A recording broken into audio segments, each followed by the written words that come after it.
अष्टावक्र गीता पहला प्रकरण 14वां श्लोक। देहाभिमान पाशेन चिरम बद्धो वसे पुत्रक। पुत्र, तुम सदा से चिरकाल से देहाभिमान के पाश में, देहाभिमान की रस्सी से, जंजीर से फंसे रहे हो। ये तुम्हारी स्थिति है। यही तुम्हारी प्रकृति के आरंभ से, समय के आरंभ से, अहम के आरंभ से स्थिति रही है कि देहाभिमान के फंदे में तुम फंसे रहे।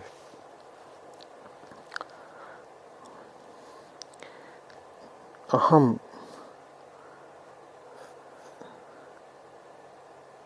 का पहला मोह शरीर से होता है, क्योंकि उसकी उत्पत्ति शारीरिक है, प्राकृतिक है। बिना शरीर के अहम होता नहीं। तो अहम जिस पल पहली बार अपना संज्ञान लेता है वो शरीरी ही होता है। शरीर उसका पहला साथी है। तो शरीर से उसका पहला तादात्म्य बनता है। उसी को देहाभिमान बोलते हैं। चूँकि वो पहला है, इसीलिए अष्टावक्र कह रहे हैं कि तुम चिरकाल से ही देहाभिमान के पाश में बंधे रहे हो पुत्र। तो फिर करना क्या है? बोधो अहम, मैं बोध हूँ। ज्ञान खड्गेन, ज्ञान की तलवार से काट दो उसको। तन्निष्कृत्य सुखी भव, उससे निष्कृत्य हो जाओ, उसको काट दो। किसको काटना है? देहाभिमान के पाश को। देहाभिमान के पाश को ज्ञान के खड्ग से काट कर निष्कृत्य हो जाओ या कृतकृत्य हो जाओ और सुखी भव। सुखी भव, ये जो बार बार वेदांत में सुखी भव का उल्लेख आता है, इससे आपको और स्पष्ट हो जाना चाहिए कि ऋषियों के उपक्रम का उद्देश्य दुख से मुक्ति है और कुछ भी नहीं। समस्त अध्यात्म इसीलिए है ताकि मनुष्य मात्र अपने दुष्चक्र भवचक्र से उबर कर, अपने दुख चक्र से बाहर आकर दुख से मुक्त हो सके। दुख से उसी मुक्ति की अवस्था को यहाँ अष्टावक्र सुख कह रहे हैं। अच्छा, तो हम आरंभ से ही, पहले पल से ही अपने आप को पाता है देह के साथ। ठीक, तो उसकी पहली आसक्ति, उसका पहला मोह, उसका पहला संबंध, उसका पहला तादात्म्य देह से है। फिर कह रहे हैं ज्ञान खड्गेन तन्निष्कृत्य। ज्ञान के खड्ग से उस पाश को, उस जंजीर को, उस बेड़ी को काट दो। कैसे ज्ञान के खड्ग से काटना है?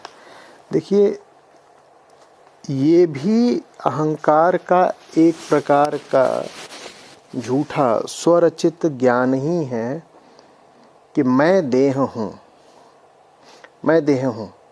अहंकार ऐसा ज्ञान रखता है, झूठा ज्ञान है। तो किस ज्ञान के खड्ग से काटना है? नेति नेति ज्ञान के खड्ग से झूठे ज्ञान को काटना है। झूठा ज्ञान माने मैं देह हूँ। नेति नेति कहेगी नहीं, तुम देह नहीं हो। नेति नेति ही वास्तविक आध्यात्मिक ज्ञान है। वास्तविक आध्यात्मिक ज्ञान विधायक नहीं होता, वो कुछ रचता नहीं है, वो सकारात्मक नहीं होता, वो सिर्फ झूठे ज्ञान को काटता है। इसीलिए उसको यहाँ खड्ग की संज्ञा दी गई है। वो काटने का काम करता है, उसमें निर्माण जैसा कुछ नहीं है। तो ये बात विचित्र लगेगी, अच्छा निर्माण नहीं है तो माने नकारात्मक विध्वंसात्मक है मामला पूरा। जी, उसकी आवश्यकता इसलिए नहीं है क्योंकि कुछ रचा जाना आवश्यक ही नहीं है। जो सत्य है वो पहले से है, उसमें आप और क्या रच देंगे?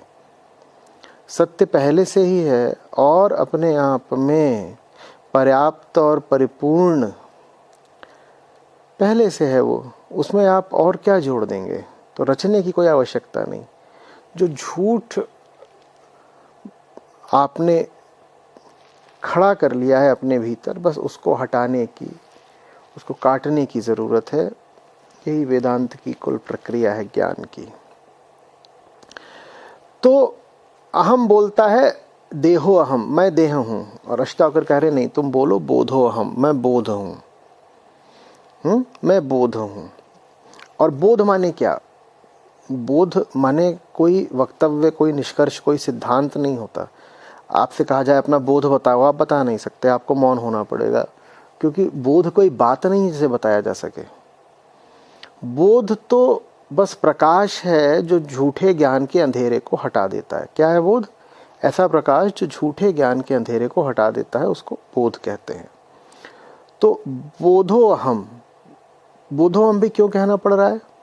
क्योंकि अहंकार बोलता है देहो हम, वो देह बोलता है ना, तो देह को हटाने के लिए कुछ कहना पड़ेगा, तो कह दिया बोधो हम। उसको आप ऐसे भी कह सकते थे कि शून्यो हम, या मैं मौन हूँ, मौनो हम, कैसे भी बोल सकते थे आप। बात बस ये है कि देह नहीं हो ना, तो उसके विपरीत, उससे अलग कुछ और कहना है। ये नीति नीति की प्रक्रिया है।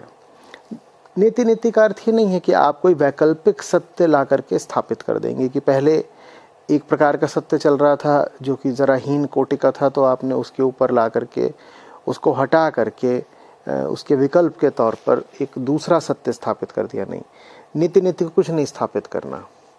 जो कुछ भी झूठा बैठा हुआ है, बस उसको विस्थापित करना है, माने हटाना है। ठीक है?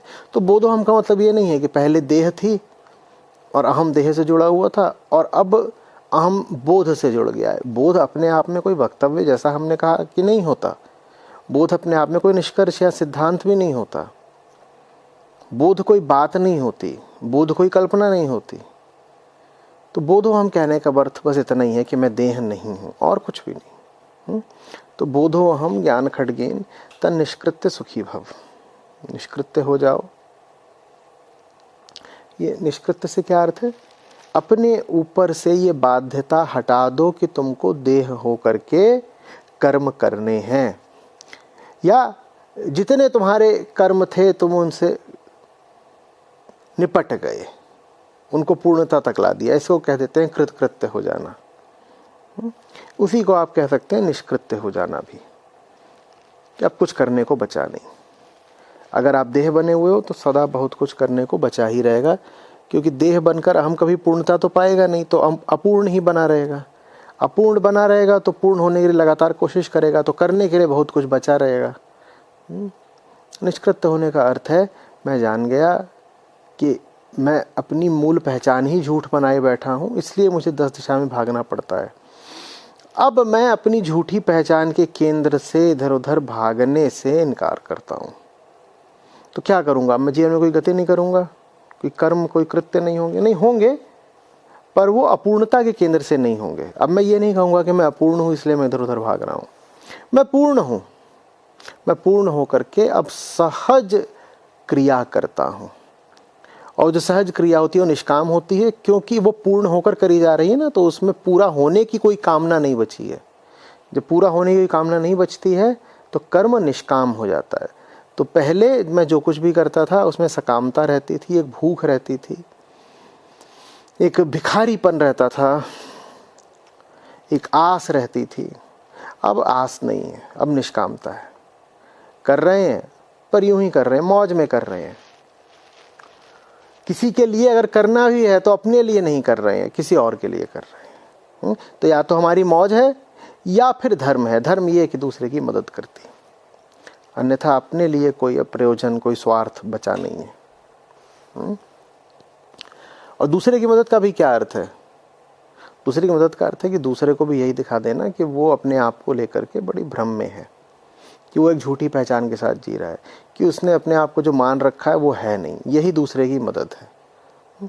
तो यही निष्काम कर्म में होता है, जब आप स्वयं के प्रति कृतकृत्य हो जाते हैं, जब अपने लिए कुछ करने को बाकी नहीं रहता।